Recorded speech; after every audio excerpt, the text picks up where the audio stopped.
Hello, fellowship family.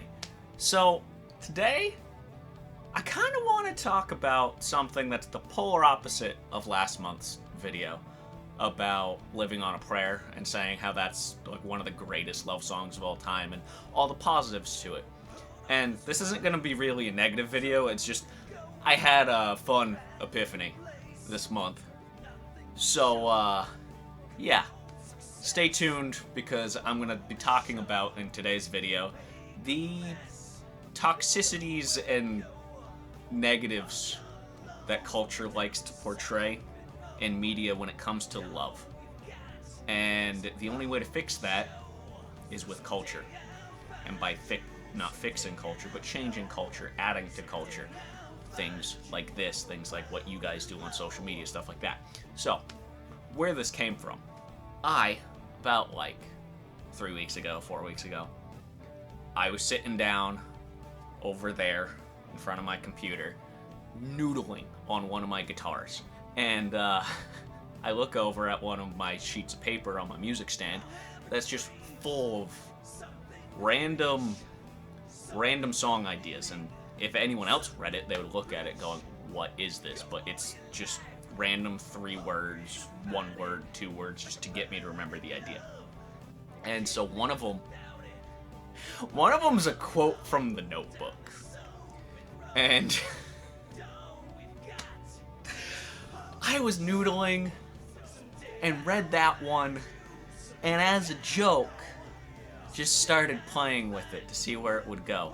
And then I had a pre-chorus, and the pre-chorus became a chorus, and then I already had a pre-chorus and a chorus, and I just said, screw it, I've made it this far, I've already come up with chords, I'm finishing the song. So, I ended up writing a very sappy, stupidly cheesy romantic love song based off of a quote from The Notebook, and it actually made me mad that I found it catchy and I liked it. I'll insert the clip here. This is stupid.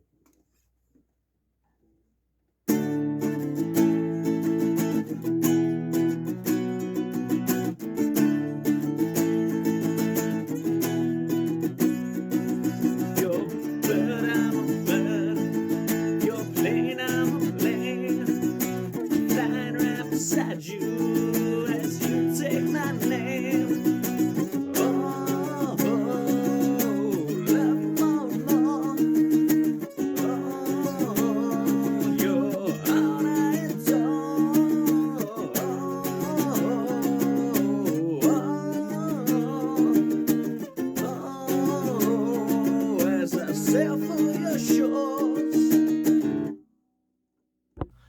I don't have much against The Notebook when you see it as a piece of art or movie. But the problem I have with it is how many people glorify it, how many people try and take a lot of the things from it and use it for expectations in the real world. And it's not just The Notebook that people do this with, it's just a cultural commonality that normally happens, but media and what media is glorifying is changing, which then changes what people are glorifying with time. So, like, what do I mean by this? So, in The Notebook, there's a ton of scenes in it that are, on their own, very cheesy and very romantic, and like, oh, that's so sweet, and like, that's something I want, and da-da-da-da-da. But one, it's fiction, it's glorified, they're gonna over-embellish it. And 2, you're taking it out of context. You're doing the equivalent of when people take a single line of scripture out of a paragraph and take it out of context to manipulate it so that they can hope it means what they want it to, when in the context of the paragraphs it actually pretty much defends the argument against what they're trying to say. And you have all different scenes of both parties just being toxic, terrible people. And the whole movie is built around, well, them love bombing each other and then having a trauma bond that they can't escape because it's their first love with each other, but it's still a trauma bond. Look at the whole beginning of the movie. Ryan Gosling's character threatens suicide to get a date, and then the date gets forced to happen. On the forced date, the character of Allie only gets really nostalgic about the movies. And that pretty much is implied why she's happy, is because she's nostalgic about the movies because it reminds her of her childhood. And then they go lay in the street and then almost die. So adrenaline and fear are going through their brain. Adrenaline and fear is not love. All it's doing is showing an insanely high emotional state for the honeymoon period. And then the whole movie is implying that the honeymoon period is everything. The whole relationship needs to be the equivalent of the honeymoon period. It needs to have these grand gestures, because without the grand gestures, there's nothing. Because what do? They fight, they argue. Hell, she beats him multiple times. If the person you love hits you, I don't care if you're a guy or a girl, run. Get out. Immediately. Just, I don't care.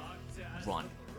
And then so, later, the whole beginning, you can argue the man in that. So Noah is the bad, toxic person. And then it's both of them as they're, like, deep fallen in love in their summer love, da-da-da-da-da. And then later on in life, it's Noah's broken and gone a little mad and still has a lot of crappy, toxic behaviors. But then it's just teaching people, don't take responsibility for your actions. Because Allie's made commitments, Allie's done all these things, and then proceeds to leave her husband, or her soon-to-be husband, because she sees a newspaper article of her former lover in the mail, and then goes and bangs the former lover, and then gets confused when she has to decide. Like, the actions have consequences. There are responsibilities.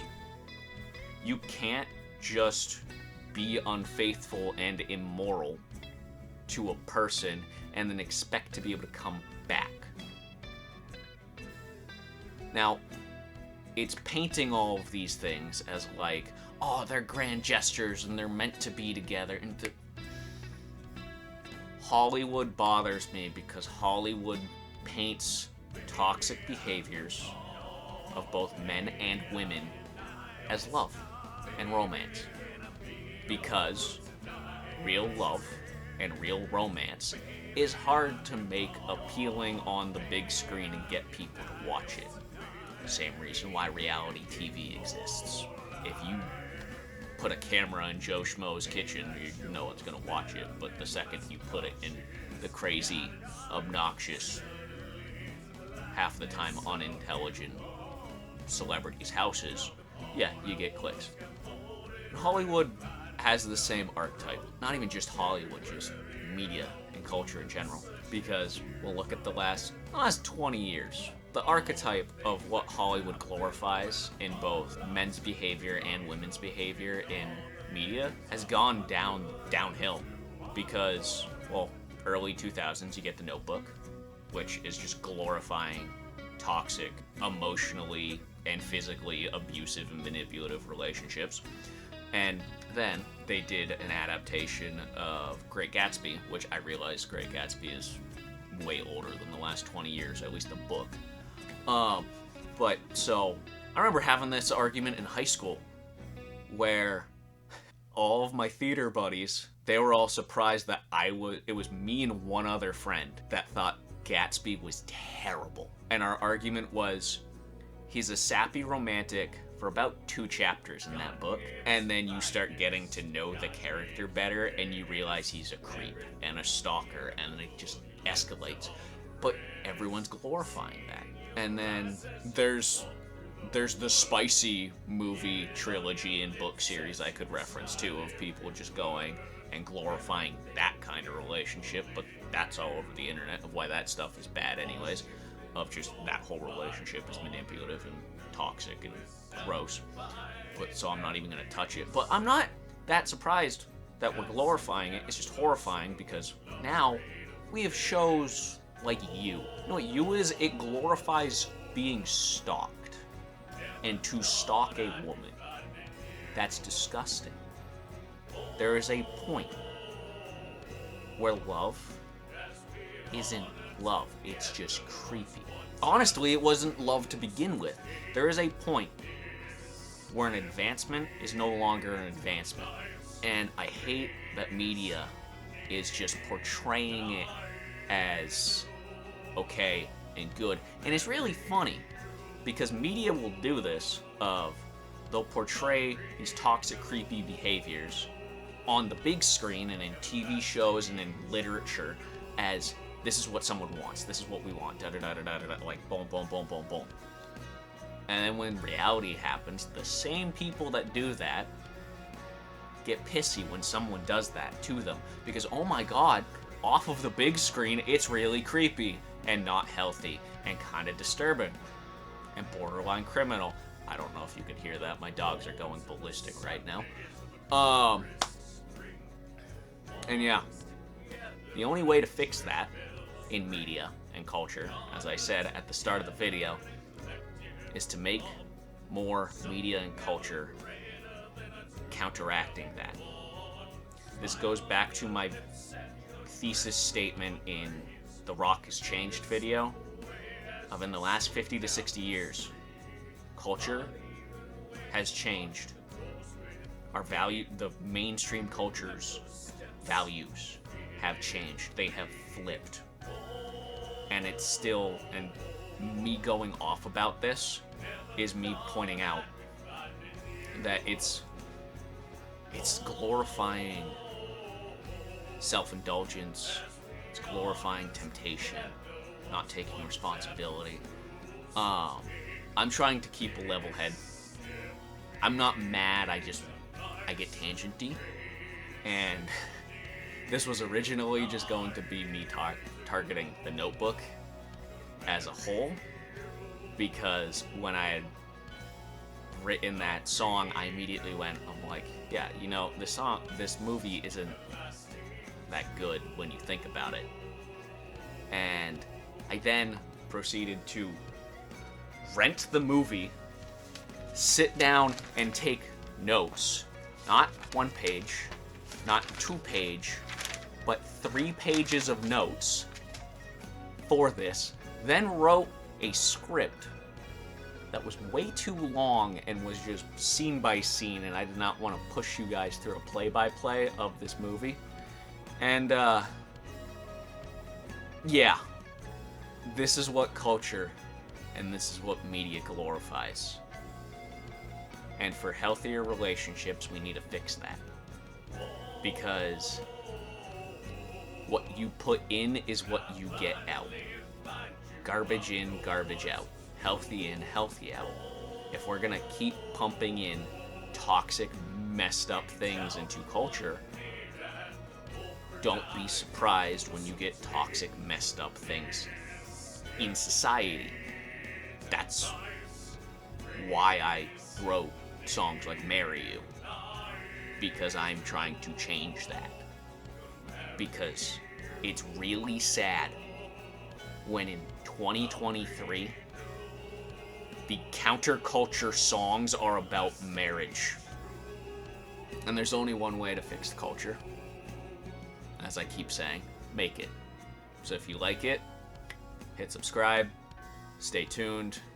We got a whole ton of other videos. Check them out. See ya.